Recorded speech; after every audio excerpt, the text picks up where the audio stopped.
De seguida, senhoras e senhores, vai usar da palavra o presidente da Associação Académica da Universidade de Lisboa, Tiago Gonçalves.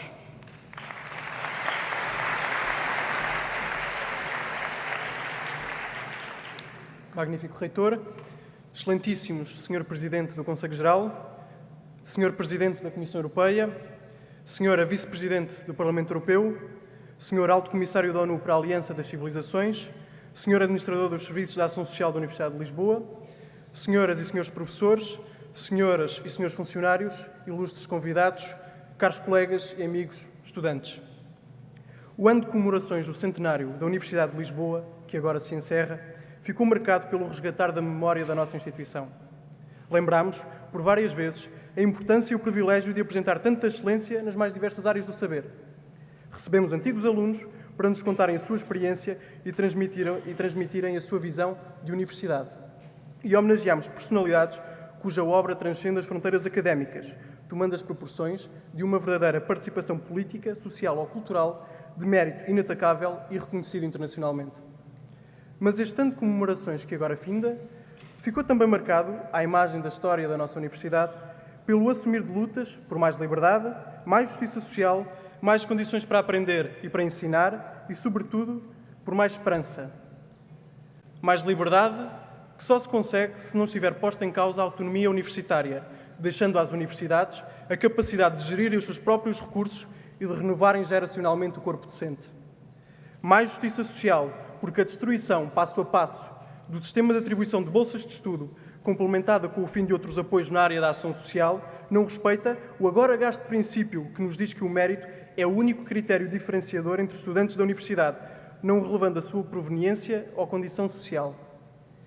E mais condições para aprender e para ensinar, que podem ser alcançadas se não existirem constantes estrangulamentos financeiros às instituições de ensino superior, permitido assim a atualização minimamente adequada de materiais técnicos e pedagógicos, bem como uma mais adequada relação entre o número de docentes e o número de estudantes.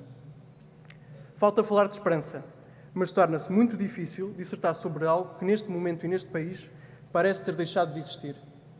Primeiro, foi a constatação do flagelo do desemprego a minar as perspectivas de futuro de quem acorria à universidade, pensando que o conhecimento era uma chave para a mobilidade social. Agora, é o próprio discurso governativo que afirma a inevitabilidade de uma vida pior para a nossa e para as futuras gerações, convidando-nos, com uma gentileza muito desconfortável e com a resignação de quem acha que nada pode fazer pelos seus jovens, a emigrar. Também é este o desalento que vemos espelhado no rosto dos nossos pais e avós, que dizem não acreditar que determinados direitos por eles adquiridos e conquistados ao longo de décadas de contestação, esforço e empenho possam ser hoje suprimidos com relativa facilidade por uma penada do legislador.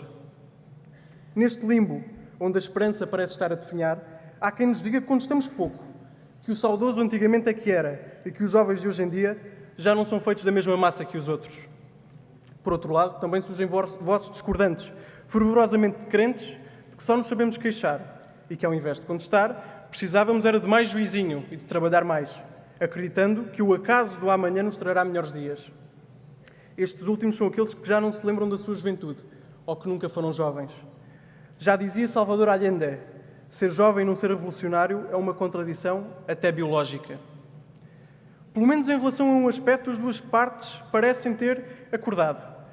Não são crentes no nosso futuro e também não acreditam ser possível transmitir-nos outra coisa que não uma pesada herança. Porém, o centenário da nossa universidade soube provar que, mesmo na noite mais escura, a herança que é deixada às próximas gerações não tem de ser, nem deve ser, nem pode ser uma herança desprovida de esperança. A internacionalização da Universidade de Lisboa e a sua fusão com a Universidade Técnica de Lisboa são projetos ambiciosos, cuja concretização significará uma marca indelével tanto na nossa instituição como no nosso país. Uma nova universidade de alto nível europeu, dotada de um leque de investigação científica multidisciplinar nunca antes implementada em Portugal, seria um legado académico extraordinário. E a consolidação do efetivo espírito de universidade à volta dessa nova instituição traduzir-se-ia numa herança social e cultural inigualável, que poderia contribuir para a construção de mais e melhores soluções políticas para o país. Quanto à internacionalização, a ação da Universidade de Lisboa prova que o contacto entre civilizações e o intercâmbio de conhecimentos e experiências entre diferentes culturas será sempre um motor de crescimento pessoal, porque é desta forma que crescemos enquanto pessoas, e um motor de crescimento dos Estados que souberem aproveitar esse conhecimento que foi adquirido pelos seus cidadãos. Uma vivência globalizada, rica em experiências no estrangeiro, deverá ser proporcionada pelo desejo de abrir horizontes e de enriquecer enquanto ser humano, e nunca pela inevitabilidade de fugir de um país que não nos quer. Não há maior vergonha para um Estado do que aquela que advém de não poder dar condições de vida condignas aos seus cidadãos. Nem deverá haver, nesta perspectiva, maior orgulho do que aquele que resulta da capacidade da sua população de, após adquirir qualificações além fronteiras, voltar para dar o seu contributo ao país em que nasceu. Voltar aos tempos em que se saltava a fronteira para sobreviver significaria encararmos o embaraço de um retrocesso civilizacional. Diferentemente, alimentar uma rede intercivilizacional de conhecimento será a única solução possível para sair desta crise. Por isso, no nosso reduto universitário, o mundo parece um pouco mais confortável e o futuro um pouco mais risonho. Por isso, na nossa universidade, a vida parece um pouco mais justa do que aquela que encontraremos no já muito magro mercado de trabalho. Por isso, na nossa universidade, os nossos esforços parecem ter resultados menos aleatórios do que aqueles que têm de ser avaliados pelos mercados.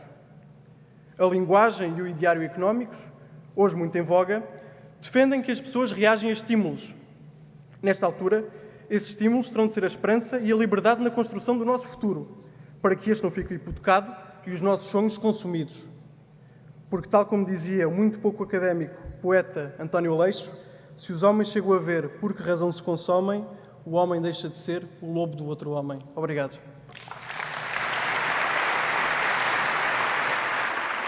Tiago Gonçalves, Presidente da Associação Académica da Universidade de Lisboa.